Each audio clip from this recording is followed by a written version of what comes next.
এখন যেটা ক্লাস করাবো সেটা হচ্ছে কি, আগে পড়েছিলাম অ্যালকেন অ্যালকিন। অ্যালকেনের ক্ষেত্রে যাদের ক্ষেত্রে কার্বন কার্বন সিঙ্গেল বন্ড থাকবে তাদেরকে অ্যালকেন বলা হবে এবং জেনারেল ফর্মুলা হচ্ছে CnH2SN+2। আর অ্যালকিনের ক্ষেত্রে যাদের ক্ষেত্রে কার্বন কার্বন ডবল বন্ড থাকবে এবং তাদেরকে অ্যালকিন বলা হচ্ছে এবং তাদের সাধারণ সংকেত ছিল CnH2SN। আজকে এটা করাবো অ্যালকাইন। অ্যালকাইন মূলত হচ্ছে অর্গানিক যাদের কার্বন কার্বন ট্রিপল বন্ড থাকবে তাদেরকে আমরা অ্যালকিন বলবো। অ্যালকাইন কার্বন কার্বন অ্যালকাইন।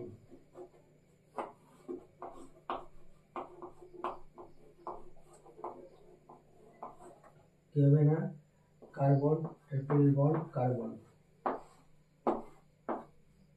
এই মূলত কার্বন কার্বন ট্রিপল বন্ড থাকে তাদেরকে আমরা অ্যালকাইন বলবো। এবার এই অ্যালকাইনকে চিনতে গেলে একটা পিওর হাইড্রোকার্বন তো থাকবে, পিওর হাইড্রোকার্বনে কার্বন কার্বন ট্রিপল বন্ড থাকবে। এটা 2 নম্বরটা হচ্ছে এদের সাধারণ ফর্মুলা, সাধারণ সংকেত বা জেনারেল ফর্মুলা।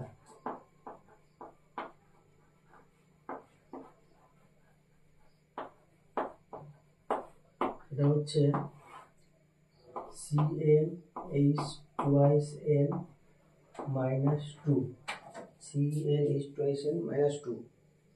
এই এনটা হচ্ছে কি নাম্বার অফ কার্বন, কার্বনের সংখ্যা, নাম্বার অফ কার্বন, কার্বনের সংখ্যা।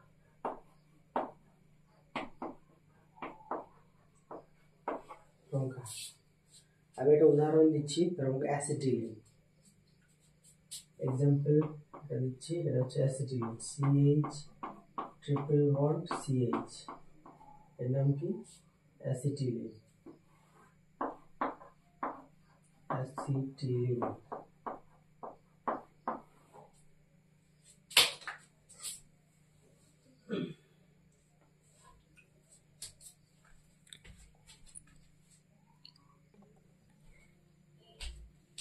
এবার অ্যাসিটিলিনে, এই যে অ্যাসিটিলিন আছে, এই অ্যাসিটিলিনে কার্বন সংখ্যা কত হবে?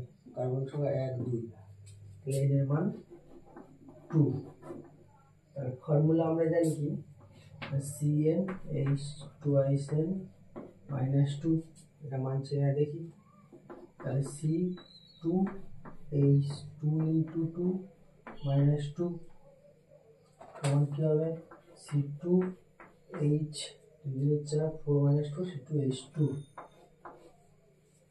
তাহলে এটা তাহলে C2H2 অ্যাসিটিলিন।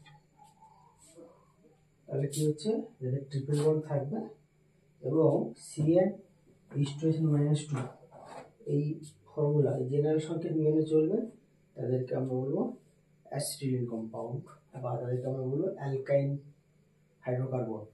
ঠিক আছে, এরপর যেটা করাবো সেটা হচ্ছে কি না, অ্যালকাইন হাইড্রোকার্বনের নামকরণ। কিভাবে নামকরণ করায়? মূলত নামকরণ করার সময় প্রথমত নাম্বারিং করতে হয়, নাম্বারিং করার পর শেষে YN আইন শব্দটা যোগ হবে।